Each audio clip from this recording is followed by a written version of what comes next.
Shall we get into that coming soon then? I think we should, because we have more to talk about that trailer than we probably do this episode. I just sort of started hysterically laughing because it was just... things kept happening in that coming soon. Things just kept appearing on screen. And I was just like, what the fuck is going on? The Centenary special can't be good. Like, I'm just laying that out there. Oh, it's going to be Flux, but in one episode. Yeah, I said that. I tweeted that out, like, the Centenary special, aka Flux 2. Yeah. I'm really going to have to employ the tactic I use for Flux and just go in with no expectations. Just think it's going to be the worst thing possible. And by proxy, it won't be as bad as I think it's going to be. It's annoying.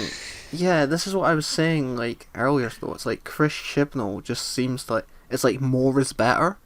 It's certainly not like, Christopher. Yeah. It's as if, like, he doesn't have a story idea. But he's like, oh, but if I had this, it'll be epic. And you're like, yeah, like, one of those things would be epic. The reason when you keep piling stuff up, it almost loses its spectacle. Yeah. Because I'm like, Ace coming back, great. But then it's like Ace coming back, Tegan coming back. That's so fucking bizarre. I don't get it. Yeah, why is a Shad coming back? The Master he's coming dead. back. Yeah. Chris killed him. Joe Martin, the Daleks, the Cybermen. Oh, can you imagine if Joe Martin's not in it? Joe Martin is in it. I think she said about like Gallifrey 1 or something that she'd be in it. And she did say she was on set with Sacha Dhawan at like a Comic-Con I was at, so she'll be in it. The thing is, like, the reason we loved Eve of the Daleks as much as we did, and sure, it's not the best episode in the world, but it's because it was small scale, and you don't get that from this era that much. It was tight, it was contained, and and at the end of the story, like, the story finished, and it was just like, oh, we're free, you know, and it wasn't just like a, you know, stuff felt unresolved. It was just like, finally, like a satisfying ending where everything is tied up and we're all done and we all go home. Happy New Year. Like, with bringing so much into this next one, why can't the story just be about Doctor Who is gonna die? Oh no. Yeah. I mean, they already have so much to... Because they've not really resolved the Timeless Child arc. Not fully. So I was always expecting the Master to come back. Yeah. And probably Joe Martin as well. Like, they were the two that I was like, I'm disappointed that the Master appears to be... Oh, he's the main baddie. It's like, okay, so great. Yeah. It just baffles me that it's like... Chris's big, you know, fantastic final story and the best idea he can come up with, all the baddies team up or something. You know, that's the best we can do for the centenary of the BBC. And Jodie Whittaker's last story is Daleks, Cybermen, and the Master. Oh no! Yeah, because part of me feels like, because of all this stuff though, I do feel like they're going to flux it, where it's like... You know, the Daleks and Cybermen were technically part of Flux, but they were just like cameos. I feel like they're going to have to do that to give this like episode substance, because otherwise you're not going to have time to like focus on anything. What the fuck is Tegan doing back? What is Tegan doing there? I don't get it. It was having that come up and I was like, what? And then having Ace follow directly after, I was like, what? Okay. And it just seems like it's those two specifically coming back. Like, it doesn't appear like any other classic companions will be in it, in any sort of major capacity. Mm-hmm. I mean, I can almost guarantee they won't be in it that much. Yeah. It's just a strange, like, duo. I know. And they're on the phone into each other, and they're going, "Oh, I haven't heard of the Doctor in like 40 years. I haven't heard of the Doctor in 30 years." And it's like, okay. Yeah, so people are getting upset because of like the Chill to the End book that like Sophie Aldred wrote. Is that good? I've not read it. Oh. I'm getting upset because the Gathering, the Big Finish audio where it's an older Tegan, isn't canon anymore. Oh, Vinder's back. Oh yeah, he's another one that I'm just like, yeah, why are Bell and Vinder back as well? Carvanista is probably going to be back with them as well. Yeah, we know Graham's back. 'Cause we've Graham's seen back. that with those photos. Ryan probably will be back as well, unless Tosin was unavailable. Yeah, maybe. Kate Stewart's back. There's a picture of her, or she's getting carried by Cyberman in the trailer, I think. Oh, Jesus Christ. What is this story going to be? It isn't going to be a story. It looked like some of it was set in just a cave, in some cave. I'm gonna put it on. It's going to be an hour and a half of just information being like thrown at me, and I'm going to be what? And then the Doctor will die. It's not going to be slow as well. It's going to be as frenetic as Legend of the Sea Levels as well. It's just going to be thing. It would be exposition.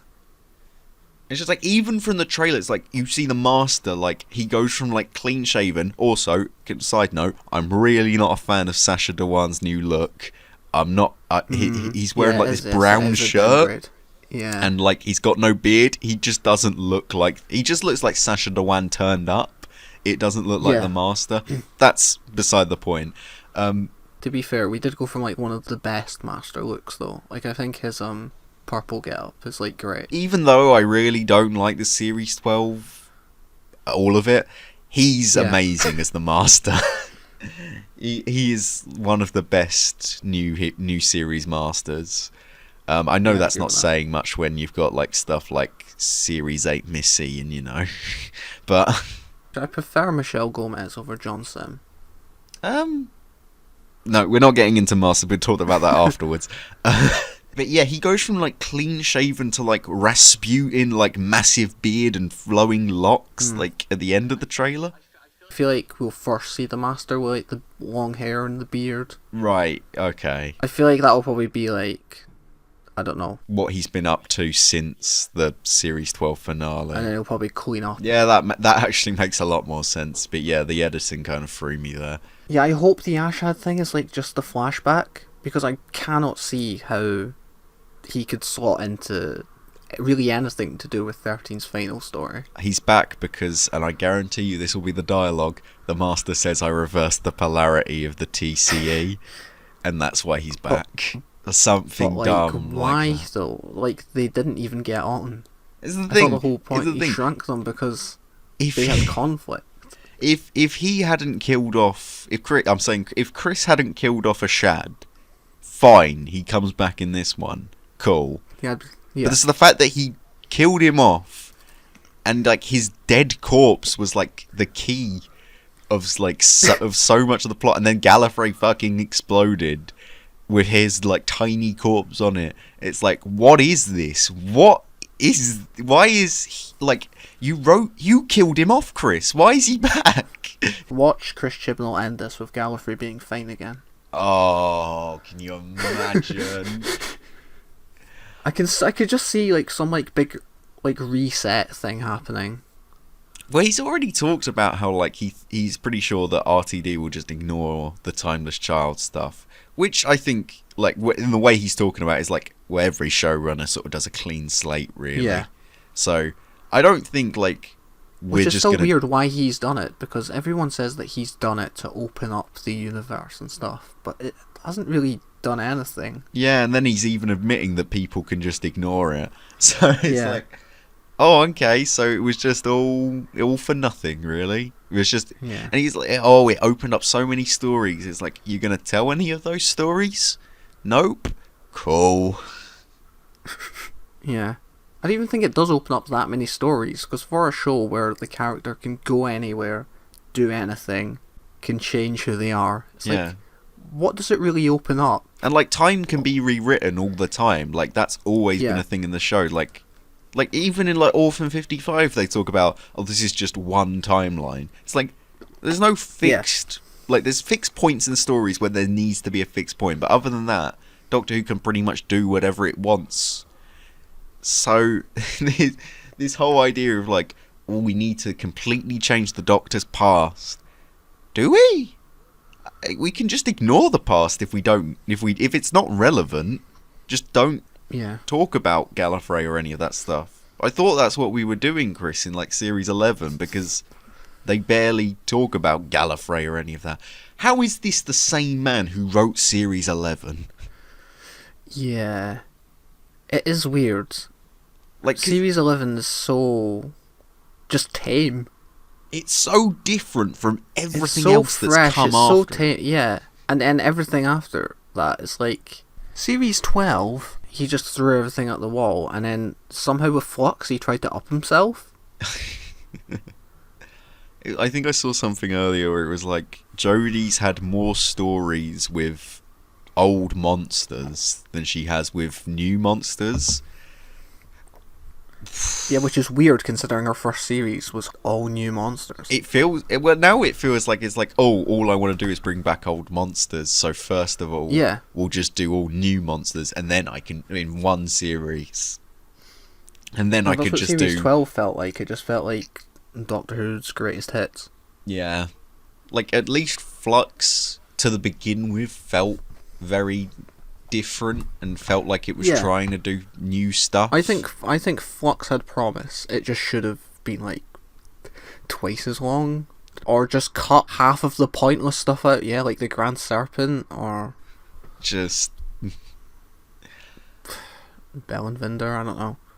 I I get think- their inclusion because I guess it opens up the universe and shows the destruction, but still, you could have done it better. the real question is, what is the Centenary going to be called? I What? don't know why they haven't just revealed the title. I think it's because Chris doesn't have one yet. I think they haven't settled on one yet, because I remember Matt Strevens talking about it before Legend of the Sea Devils came out. It's like they don't have a name. Chris didn't have a name for it yet, and Fall of the that fills me Doctor. with joy. It's going to be like the vanquishing of existence or something like that. The battle of time score of Kolos. Oh no. Oh, Yeah, it's either dear. going to be a really simple title or like the most just over the top. I remember Like, there why was have like you a done this? rumour that like Twice Upon a Time was going to be called like The Doctors. And I can imagine Chris using that for this. Oh, what's going on? What's going on? When do we get the new Doctor? When does that happen? Yeah. Well, apparently we might get the announcement of that is expected in the coming weeks. So we might be it's back been sooner than expected we in the think. coming weeks for like the last year. I know, but like I it was an swear- official BBC article that said it. Oh, okay. Okay, that's promising. But then. they did say 'Cause it's like it's expected. So like It's make- weird because the discussion about it and how much it comes up has almost like put me off the entire idea. So I'm so uninvested in who the next Doctor's going to be because of how many people I've seen speaking about it. yeah, it's I'm just it's like, a I don't constant care. debate. It'll happen when it happens. I genuinely wouldn't mind like just waiting until it happens. I'm fully on board with like them not revealing it until the regeneration. Yeah. I'd be happy with that. I just want them to do an official statement saying we're not going to reveal who the next Doctor is Yeah. until the regeneration, so then people can shut the fuck up about it. Because that's what's killing it for you and me, is Yeah. that people don't shut up about it. So if the BBC could just say And we're they not always- telling you. They always like pick the worst people. Chris Marshall. Yeah, like the whitest man. You're like, this isn't gonna happen, guys. It's the idea Russell is T like Davies. most Doctor Who fans see a white guy, but he's kind of funky, so maybe he'll be a good Doctor. I'm going to Yeah. throw Richard Ayoade into that category, even though he's not white, but he really does think of like, oh, he's a bit weird, he's a bit wacky. What I've noticed, right, is it's literally just people find an actor that they like, and then they just Google like an image of them in like a long coat, and they're like, yeah, look how doctory they are. You're like, They got Are they they got to so? look good in a long coat, otherwise they're not the Doctor. yeah, I that's how it works. don't know if I still have like a pick for who I'd want, because it's like Lydia West obviously would be great. I know she's like up there with like Tania Miller as the most requested person. Yeah. There was a name floating around the other day, that lady who played like the lawyer in It's a Sin. She was mooted, or someone had probably lied and said that her name was being talked about. And I thought, yeah, sure. But honestly, I don't know. I haven't really been paying that much attention. it could... Whoever they're going to pick will be good. Like, Yeah. there's no real question of that. They never usually get the casting of the Doctor wrong. It's the writing. But with that said, we do still have one story left with Jodie as the Doctor. Hopefully the Centenary isn't the disaster we all think it's going to be. Yeah, I think we've covered everything. Do you have any closing words? We'll be back for... whatever, I guess. Chibnall of the Daleks. Chibnall of the Daleks. If the new Doctor gets announced, we'll be back for that. But if we're not, we're not. Go away. Yeah. Bye. Bye.